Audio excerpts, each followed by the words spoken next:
Tapi saya mau cerita Kiai Zainuddin saja. Saya terinspirasi oleh beliau. Sampai saya waktu muda waktu itu mengidolakan dan ingin seperti beliau. Beliau ini sebagai putra kiai yang paling tua, pastilah alim itu pasti alim, pasti alim. Tapi selain itu, beliau ini juga waktu itu adalah ketua MWCNO Kecamatan Mojo. Yang waktu itu ketua cabangnya itu Pak Kiai Syafi'i Marzuki. Pak Kiai Syafi'i Sulaiman. Pak Kiai Syafi'i Sulaiman. Yang nanti Pak Syafi'i itu jadi ketua NU wilayah Jawa Timur. Nah, sehari-hari beliau ini sebagai putra kiai ngaji pasti. Tapi di sela-sela ngaji ini beliau juga ngurus NU di Kecamatan Mojo.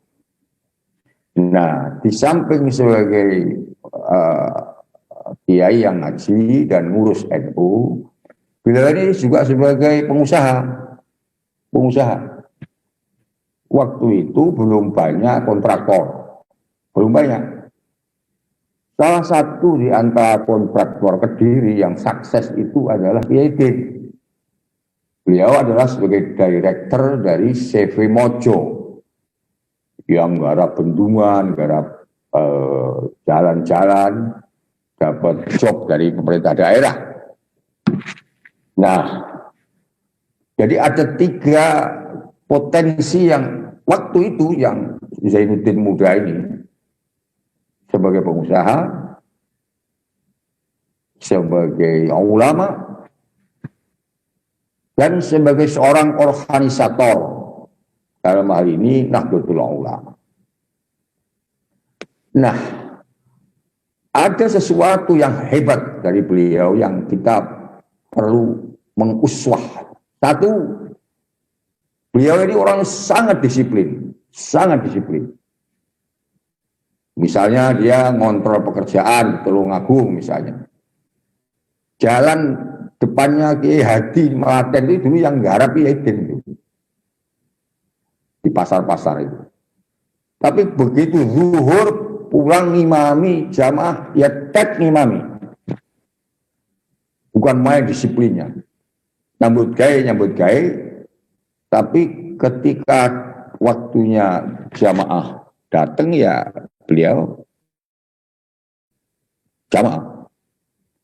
Yang kedua, sebagian dari hasil usaha sebagai kontraktor itu beliau gunakan untuk membiayai kehidupan NU di MWC itu.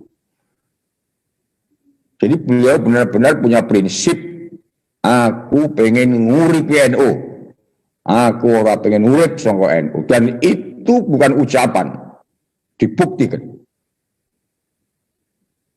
Jadi setiap dapat termin dari pemerintah daerah, sekian persen mesti digunakan untuk kegiatan Nahdlatul Ulama di kecamatan itu. Waktu itu Rais Syuriah MWC itu namanya Kiai Abdullah Mun'aim, pengasuh Pondok Mayan, abahnya Gus Najib.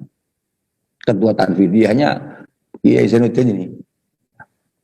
Nah, bapak-bapak dan ibu-ibu sekalian, ketika Mbah Yai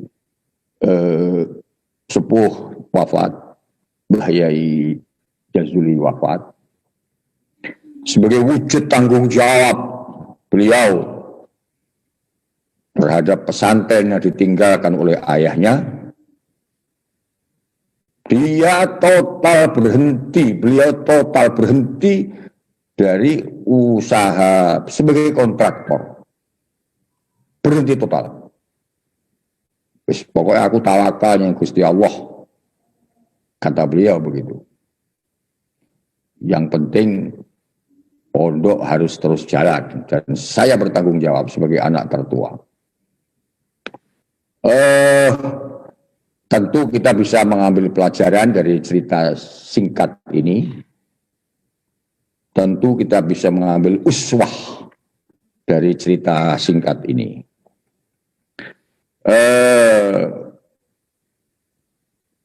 Sah-sah saja seorang ulama sekaligus sebagai pengusaha, sah-sah saja sebagai seorang ulama sekaligus sebagai organisator, tetapi yang penting tujuan dasarnya itu adalah untuk li'ala'i kalimatillahillati hiyal ulia, melalui keahlian yang dimiliki oleh beliau, dan kepedulian terhadap NU itu tidak berhenti ketika beliau sudah berhenti dari kepengurusan, karena memang tidak boleh sama Bunyai. Bunyai itu memproteksi ketat putranya agar ngurus pondoknya itu jangan terganggu oleh apa-apa.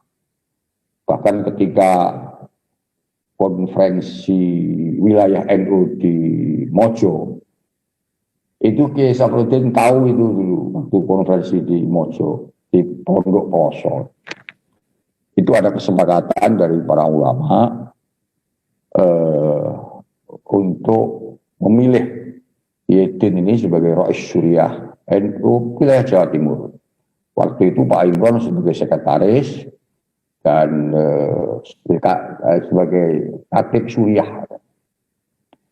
Nah, saya diminta oleh Pak Imron, beliau dawuh, coba saya dibantu membujuk Yaitin, mau gak kira-kira untuk kali ini Rais Syuriah kita aturkan kepada beliau. Akhirnya saya matur Yaitin, aku manut ibu, jawabnya begitu. Ya sudah, cuman gitu aja. Besoknya itu Mbah Nyai itu keluar dari dalam belakang. Ndi jenenge Imron Hamzah. Ndi jenenge Imron Hamzah. Dicari Pak Imron oleh Mbah Nyai. Intinya Mbah Nyai Rodiah benar-benar memproteksi putra-putranya agar full konsentrasi hanya ngurus pesantren saja. Itu intinya, inti pertemuan Mbah Yai Imron sama Bu Nyai. Akhirnya tidak jadi, kita tidak jadi beliau, dan akhirnya terpilih Kiai Imron Hamzah sendiri sebagai Rais Syuriah. Termasuk waktu itu Kiai Mef jadi wakil Rais Syuriah. Saya yang waktu itu Rais Syuriah cabang ditarik ke wilayah dan seterusnya. Kiai Safruddin tahu cerita itu. Yang kedua, Bapak-bapak sekalian,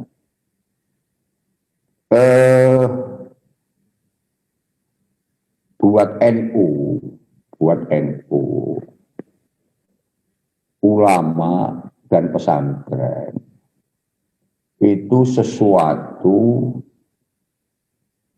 yang amat vital dalam perjuangan kita. Buat NU, ulama dan pesantren itu adalah ruh perjuangan NU. Bahkan kemudian dipatenkan di dalam ADART bahwa ulama adalah pemegang amanat tertinggi Nahdlatul Ulama, Jamaiyah Nahdlatul Ulama. Sehingga wafatnya seorang ulama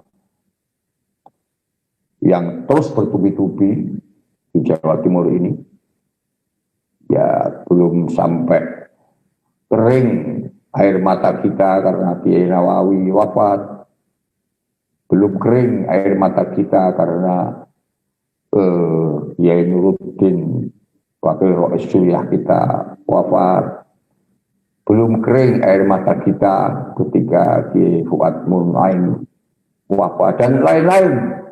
Kita kemudian dikejutkan dengan berita wafatnya Mbah Yai Zainuddin, seorang yang amat peduli pada NU. Semangatnya bukan main, semangatnya bukan main. Ketika kita istighotsah, kita undang dalam kondisi tidak bisa jalan, beliau datang. Ketika harwah kita undang, beliau menyempatkan datang. Bahkan sebelum orang-orang lain datang, beliau sudah rawuh duluan untuk memberi contoh kepada yang muda-muda, kata beliau.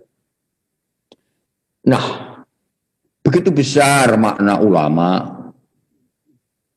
makna pesantren buat perjuangan NU.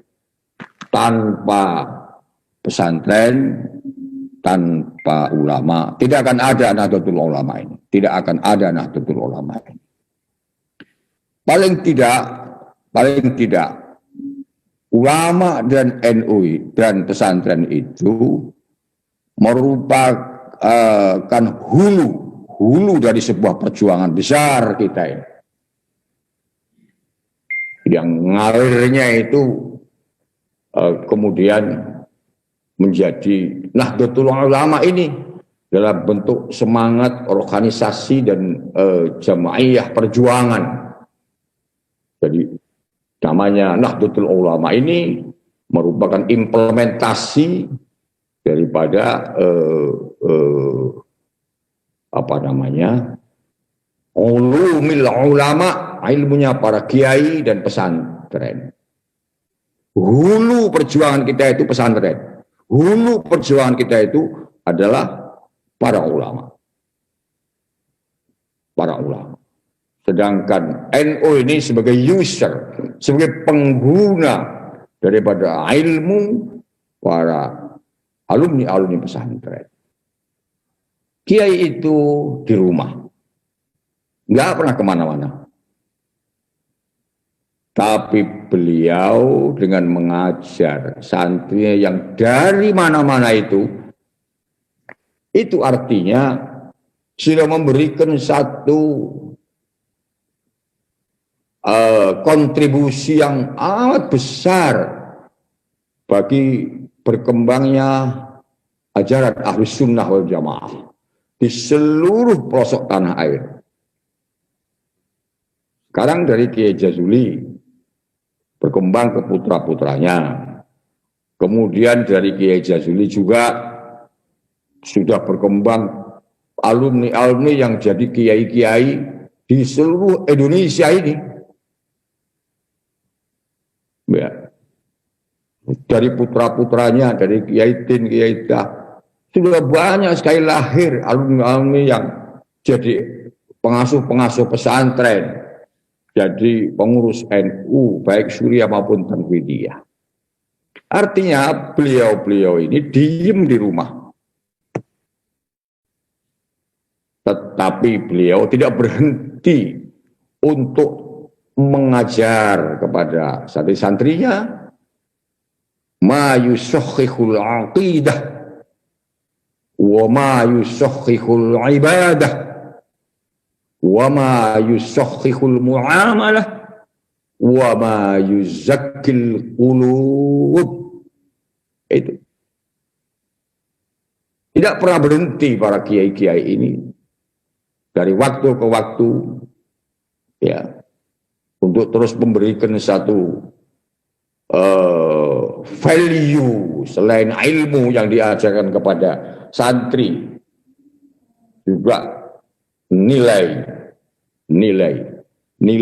tentang makarimul akhlak, nilai-nilai tentang tanggung jawab kebangsaan dan kenegaraan, nilai-nilai tentang tanggung jawab sebaiknya masyarakat harus seperti apa.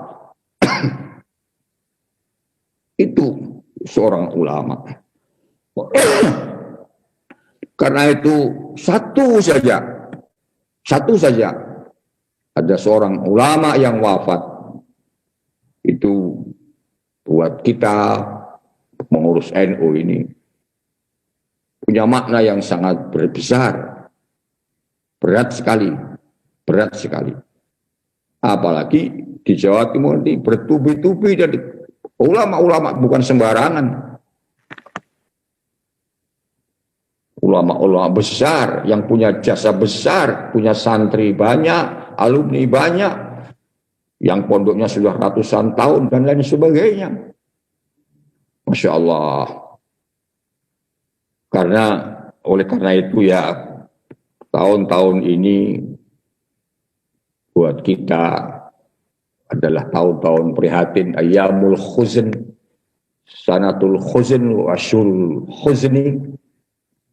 Dan oleh karena itu kita mesti prihatin supaya kita terus berdoa kepada Allah. Nah, dan oleh karena itu maka tidak boleh berhenti tanggung jawab kita sebagai pengurus NU untuk terus memikirkan bersama-sama terhadap keberlangsungan pondok-pondok pesantren ini. Karena di sini sumber ilmu akidah, sumber ilmu tentang kebenaran ibadah, sumber ilmu tentang kebenaran muamalah, ya, sumber ilmu dari kebenaran menata hati, sumber ilmu tentang bagaimana bangsa ini ditata agar mencintai negaranya, karena negara ini rumah besar kita. Yang kalau baik, baiklah kita. Yang kalau rusak, hancur juga kita. Bapak, Ibu, dan saudara sekalian, kiai itu manusia. Kiai itu manusia, ulama itu manusia. Yang Allah sudah katakan, ya manusia itu mesti mati. Walau kuntum fi burujim musyayyadah. Ya, semua akan dikejar oleh kematian.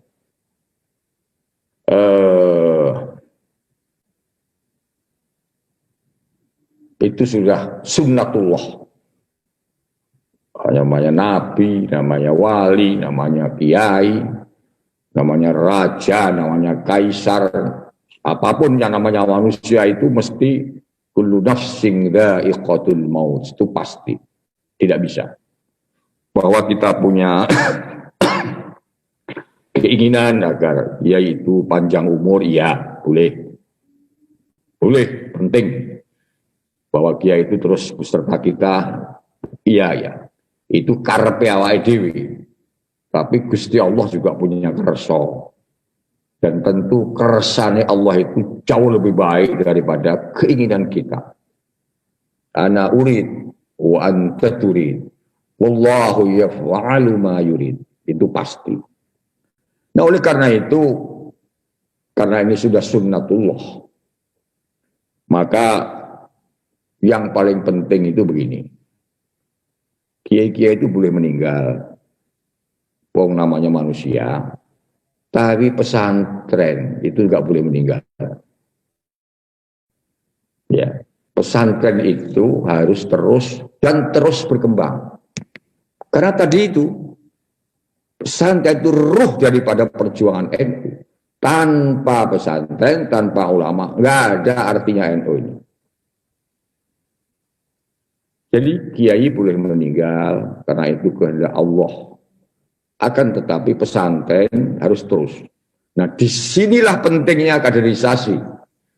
Disinilah pentingnya para gawakis, para ning-ning, putra-putra masyayikh, putra-putra kiai, itu mulai belajar mengambil peran.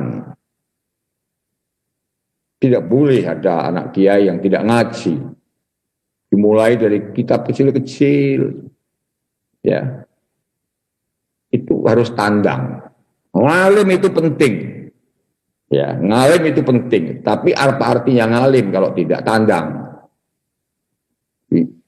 Soal ngajinya masih belepotan misalnya, ya biasa saja, namanya orang muda. Tapi kalau ngaji terus, nanti akan difutuh oleh Allah Subhanahu wa Ta'ala. Nah, oleh karena itu, kita terus berdoa, mudah-mudahan Mbah Yaidah punya Lailatul Badriyah, diberikan umur panjang. Dan yang paling penting putra-putra beliau, di sana ada Gus Farouk, ada Gus Zidni, ya, ada Ning Daris, di sana ada Gus Kausar, ya, di sana ada Gus Fahim, di sana ada putra-putra Gus Munib, ada Gus Makmun, dan lain-lain. Mereka adalah orang-orang yang disiapkan oleh generasi sebelumnya untuk mengambil estafet kepemimpinan ini. Mau atau tidak, masya'am abah, mesti diambil itu estafet kepemimpinan. Dan alhamdulillah, saya orang yang bersyukur kepada Allah karena dapat menyaksikan bagaimana Lirboyo ketika saya masih di sana tahun 67, yang belum ada listrik, yang airnya masih sangat susah sekali, santrinya juga masih tidak sebanyak sekarang. Saya sudah menemui Mbah Yai Marzuki wafat, saya menjumpai Mbah Yai Mahrus wafat, saya menjumpai Mbah Yai Idris wafat. Tapi dari generasi ke generasi makin maju, makin besar, makin kuat. Dulu yang waktu saya di Lirboyo tahun 60-an, 67-an, 68 gitu, paling cuma 800, 700 lah santrinya. Sekarang sudah lebih dari 30.000 dengan kemajuan yang bukan main. Begitu juga Ploso. Ketika tahun 69 saya di sana, paling cuma 400-an santrinya. Dengan fasilitas seadanya. Ya. Alhamdulillah, Mbah Yai Jazuli wafat, Mbah Yai Hamim wafat, Mbah Yai Munib wafat, Mbah Yai Fuad Mun'aim wafat. Ternyata pesantren berkembang. Sekarang sudah hebat sekali. Sudah hebat sekali. Itu artinya generasi tua boleh meninggalkan yang muda-muda, tetapi pesantren akan terus berkembang. Kita bisa menyaksikan beberapa pesantren di mana-mana. Di Genggong dulu, ketika tahun 60-an seperti apa. Dan sekarang sudah hebatnya bukan main. Begitu juga Sidogiri dan lain-lain sebagainya. Alhamdulillah dari tahun ke tahun, dari ke hari pesantren di Jawa Timur, walaupun sepuh-sepuh meninggal, tapi alhamdulillah putra-putranya ambil kepemimpinan dan dibuktikan dengan kejayaan dan kemajuan pondok pesantren. Mudah-mudahan pesantren di Jawa Timur ini akan berkah, diberkahi oleh Allah Subhanahu wa ta'ala. Saya kira itu sajalah. Yang penting kita mengambil pelajaran dari wafatnya para kiai-kiai, bunyai-bunyai, untuk kita sendiri khususnya,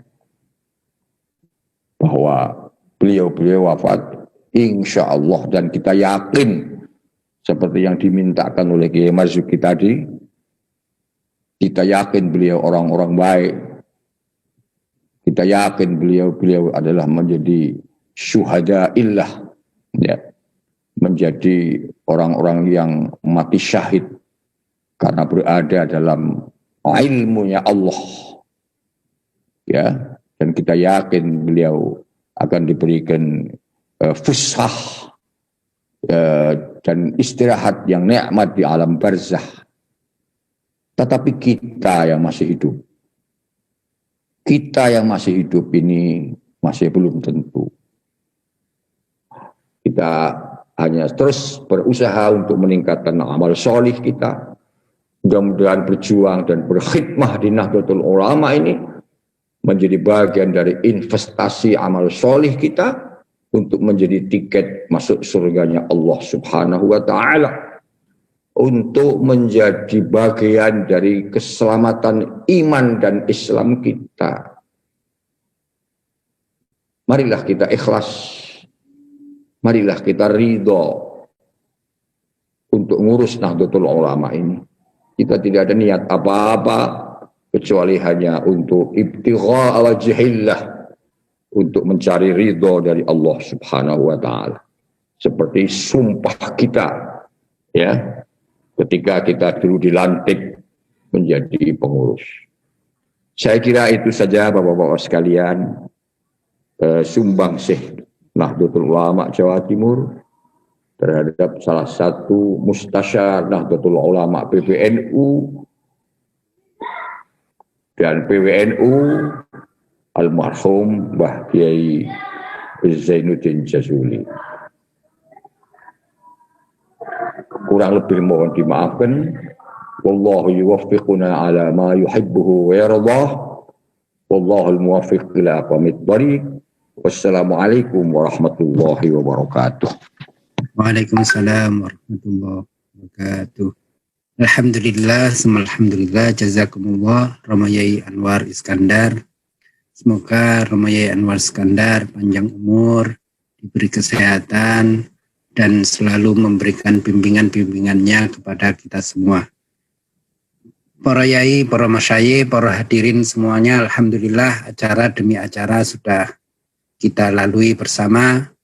Semoga acara ini memberikan keteladanan bagi kita, keteladanan yang dicontohkan oleh Romayai Zainuddin Jazuli, keistiqomahan dan disiplinnya beliau di dalam mendidik dan mengajar santri-santrinya, pengorbanan beliau untuk organisasi atau Jam'iyah Nahdlatul Ulama, keikhlasan beliau, dan semoga kita semua bisa meneruskan perjuangan-perjuangan beliau sehingga beliau lebih tenang karena meninggalkan jariah-jariah itu kepada kita semuanya. Selaku pembawa acara pada acara doa dan tahlil untuk Romayai Zainuddin, sekedar informasi bahwasannya tingkat partisipasi pada acara malam hari ini dari jumlah kuota yang ada semuanya sudah terisi penuh. Alhamdulillah, matur suwun atas partisipasi dan antusiasme panjenengan sedaya. Semoga dibalas oleh Allah. Jazakumullah ahsanal jaza. Sebagai penutup, mari kita bersama membaca doa kafaratul majlis. Subhanakallahumma wa bihamdika asyhadu an la ilaha illa anta astaghfiruka wa atubu ilaik. Subhana rabbika rabbil izzati amma yasifun. Salamun alal mursalin walhamdulillahi rabbil alamin. Kurang lebihnya mohon maaf yang sebesar-besarnya. Billahi taufiq wal hidayah. Wassalamualaikum warahmatullahi